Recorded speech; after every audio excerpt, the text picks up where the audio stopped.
আমি তো আমাদের প্রাইম মিনিস্টারের ইন্টারভিউ করতে চাই নেক্সট। প্রথম শুটিং ছিল রুমিন ফারহানা, তারা সকলে এমপি মন্ত্রী, আমাদের সমাজের সম্মানিত লোকজন। আমি খুবই ভয়ে ছিলাম, কারণ আমি কখনো এই সঞ্চালনার দায়িত্বটা করিনি, যেটা আপনাদের কাজ। তো আমাকে যখন সময় টিভি থেকে আমন্ত্রণ জানানো হলো যে আমরা ঈদের সময় এরকম শো করছি, আপনি কি উপস্থাপনা করতে আগ্রহী? তো আমি বললাম যে হ্যাঁ, আমি আগ্রহী। কারণ তারা বললেন যে যারা গেস্ট থাকবেন তারা সকলে এমপি মন্ত্রী, আমাদের সমাজের সম্মানিত লোকজন। তো আমি তো খুবই এক্সাইটেড যে তাদের ইন্টারভিউ নিতে হবে। ওকে, দারুণ, ঠিক আছে, আমি করব। বাট শুটিংয়ের 2 দিন আগে আমার মনে হলো যে আমি আসলে কাজটা করব না। তো আমি তাদেরকে বললাম যে আমি আসলে পারবো না কাজটা করতে, আমার ভয় লাগছে যে আমি আসলে কি প্রশ্ন করব। তারপর তারা আমাকে আশ্বাস দিল যে না, আমি পারবো, এবং তারা আমার উপর বিশ্বাস রেখেছে। সময় টিভি বলেছে যে না, আপনি পারবেন। স্যান্ডেলিনা সো, রূপচর্চায় আভিজাত্য। তারপর আমার প্রথম শুটিং ছিল রুমিন ফারহানা আপু ছিলেন আমার প্রথম গেস্ট।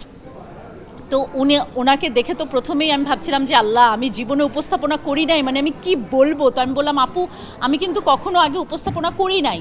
তো বললো না না ভাবনা, তুমি শুরু করো, ভালো হবে। এবং তারপর আপনি বিলিভ করবেন না, আপনাদের রুমিন আপার সাথে দেখা হলে জিজ্ঞেস করবেন, রুমিন আপা 100 বার বলছে এই ওকে বারবার স্ক্রিপ্ট দেওয়ার দরকার নাই, ও যেরকম ক্যান্ডিডলি করতেছে প্রশ্ন, খুব ভালো হচ্ছে, খুবই ভালো হচ্ছে। তো আমার মনে হচ্ছে আমার নতুন ক্যারিয়ার যুক্ত হলো, নতুন আরেকটা কাজ যুক্ত হলো।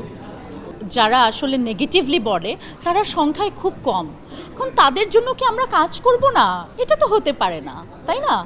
তাদের জন্য কি আমরা কাজ করব না? আমার কাজ ছিল উপস্থাপনা করা, আমি সেটা করেছি। এখন 2% মানুষ বাজে কথা তো বলবেই, আপনি কাউকে খুশি করতে পারবেন না 100%, রাইট?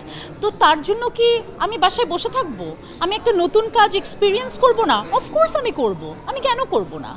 কারণ আমাকে বেশি সংখ্যক মানুষ অ্যাপ্রিসিয়েট করেছে, যে আপনারা বলছেন ভালো হয়েছে, আমি নতুন একটা কাজের সুযোগ পেলাম, আমি কেন করব না? আমি তো আমাদের প্রাইম মিনিস্টারের ইন্টারভিউ করতে চাই নেক্সট।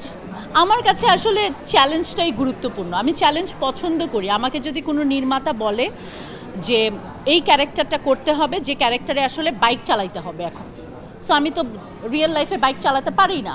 এখন যদি সে আমার উপর চ্যালেঞ্জ ছুড়ে দেয়, এটা আমার কাছে, এটাকে আমি চ্যালেঞ্জ হিসেবে নেই যে আচ্ছা, এখন আমাকে বাইক চালানো শিখতে হবে এই চরিত্রের জন্য।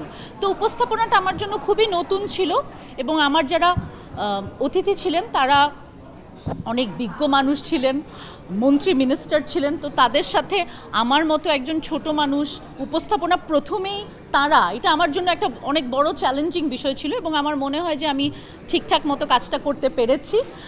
সো আমার তো ভালো লাগছে।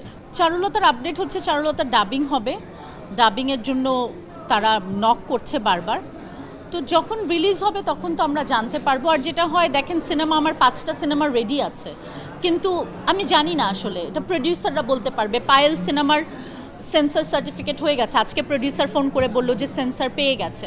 তো এখন তারা কবে রিলিজ দিবে সেটা তারা বলতে পারে। বাট আমি আজকে আপনাদের সাথে একটা জিনিস শেয়ার করতে পারি, আর 7 দিনের মধ্যেই আপনারা একটা সুন্দর নিউজ পাবেন, যেটা আমাদের বাংলাদেশের জন্য অনেক গর্বের হবে। এরকম কিছু একটা নিউজ পাবেন, এতটুকু আমি বলতে পারি। তখন আপনারা বলবেন যে আচ্ছা, আপু আজকে বলেছিল। 7 ডেজের মধ্যে আপনারা জেনে যাবেন ইনশাল্লাহ।